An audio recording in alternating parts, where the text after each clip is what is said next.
Kung bago ka lang sa channel na to at isa kang true-blooded Aldab Nation na nagmamahal po kila Maine Mendoza at Alden Richards, tama po ang channel na pinuntahan mo, kaya consider na kitang bagong subscriber.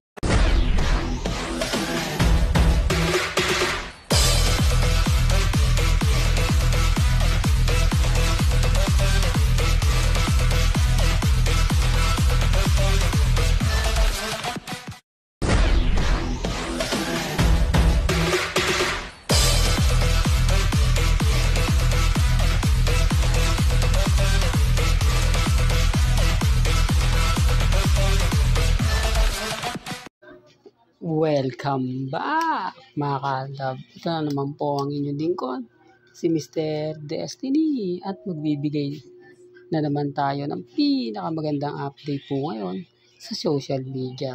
Ito yung pinaka-latest na mga kaganapan ngayon sa Instagram, sa Twitter at syempre sa Facebook. Napakaraming mga komento, napakaraming mga bagay-bagay na talaga naman pong mapapaisip ka. Sabi ko nga po sa inyo, kalmado at kampante lang po kayo. Kaya nga sabi ko dun sa mga taong bitter po sa akin, sa mga taong nagre-react, sa mga taong nagko-komento, relax lang po kayo. Huwag po kayong basta-basta magpapa-apekto. Huwag po kayo basta-basta magpapadala. Kasi kahit sabihin na naman natin na yung mga post ni Mengay para lang sa legit dabber cards, okay lang po yun. Hindi po ba? Pero dito tayo sa inilabas na ng GMA Network, ang bago at pinaka-latest na inaabangan nga po kay Alden Richards, na ikukwento niya po ito sa All Out Sunday. Sa linggo po yan. Ito yung pinapaliwanag ko madalas, di po ba? Na kapag mag-guest si Alden sa All Out Sunday, may promotion na nagaganap. Ibig sabihin lang po yan, magpo-promote lang po si Alden para po sa bago niyang show sa GMA Network. Ewan ko, sabi nila host lang. Pero dancer naman yung nakikita natin dito. Po ba? Pero tignan po natin mamaya sa linggo kung ano nga po ba talaga yung buong istorya nito o buong kwento. Kasi hindi pa po natin na sobrang dami na po ng kwentong lumalabas, di po ba? Mahirap naman pong mag-react tayo tapos mali pala yung pagkakaintindi natin, di po ba? Hintayin na lang po natin. Yun naman po yung kagandahan nyo sa channel ni Mr. Destiny. 101% updated na updated po kayo. Lalong-lalo na nga po sa social media. Lalo na sa Instagram, sa Twitter, sa Facebook. Hindi po ba grabe nga po mga ka-Aldab, no? Yung mga naglalabasan ngayon dahil mag-guest lang si Alden Richards sa All Out Sunday, marami nang natutuwa. Marami po kasing bagets at mga baguhan na Sparkle Artist Center sa All Out Sunday. Na syempre kikiligin din po kapag naandun nga po si Alden Richards. At pag-usapan naman po natin itong post ni Maine.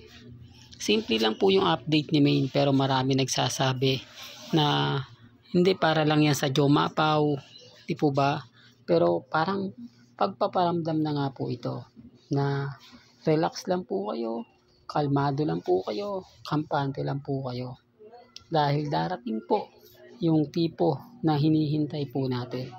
Darating po yung tamang pagkakataon, tamang panahon na muling magbabalik ang Aldab sa Itbulaga. Hindi man ngayon, hindi man bukas, at least may develop na. Ibig kong sabihin, hinihintay na lang po natin.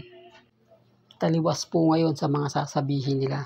Taliwas po ngayon sa mga komento nila. Kaya dun sa mga taong magpapakalat po ng mga impormasyong hindi maganda, hindi kaaya-aya, okay lang po yun. Kaya nga sabi ko sa inyo, dito sa channel ni Mr. Destiny, 101% updated po kayo. Ano man po yung mga nababasa ninyo, napapanood ninyo, nakikita, kalmado lang, relax lang. Kasi sabi ko nga, di sa mga taong nagsasabi na hindi, ito ganyan Mr. Destiny, ano ka na, ganito ganyan, okay lang po yun. Di po ba? Marami lang po talagang bitter sa atin. marami lang po talagang naiinis sa akin dahil tuloy-tuloy po yung pag-a-update natin. Gaya po ng update ni Mengay. Alam ko marami magre-react. Hindi naman yan para sa Aldab eh. Porket pinost lang po ni na Mengay yung video sa Instagram na sina Wally, Jose, Paulo, para na yan sa Aldab, ganito ganyan.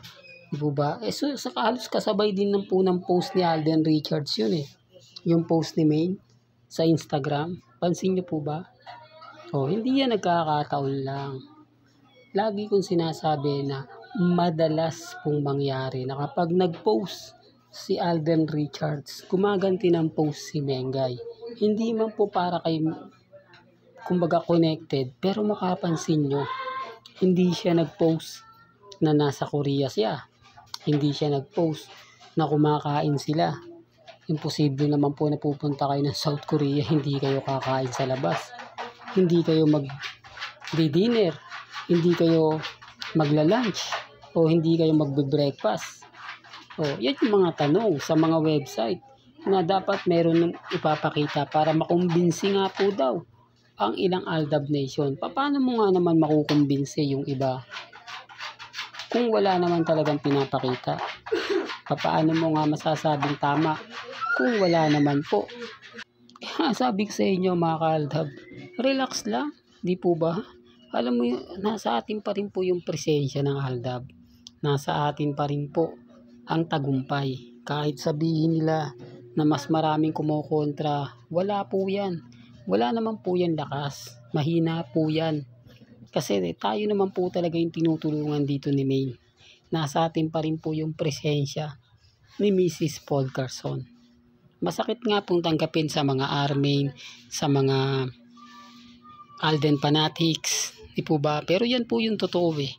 Magalit na sila dahil hindi nila tayo makumbinsi. Tuloy-tuloy pa rin po. Kaya relax lang po kayo. Yung Aldab movie, ito na po yata yung simula. Yung pagkikita o yung pagpo-post ni na Jose, Wally, Paulo. Yan lang po nang talagang hinihintay natin. Yan naman po talaga yung aabangan natin. Kaya lagi lang po kayo siyempre tututok dito sa channel ni Mr. Destiny para 101% updated po kayo. Lalong-lalo na po sa mga latest na mga posts sa Instagram.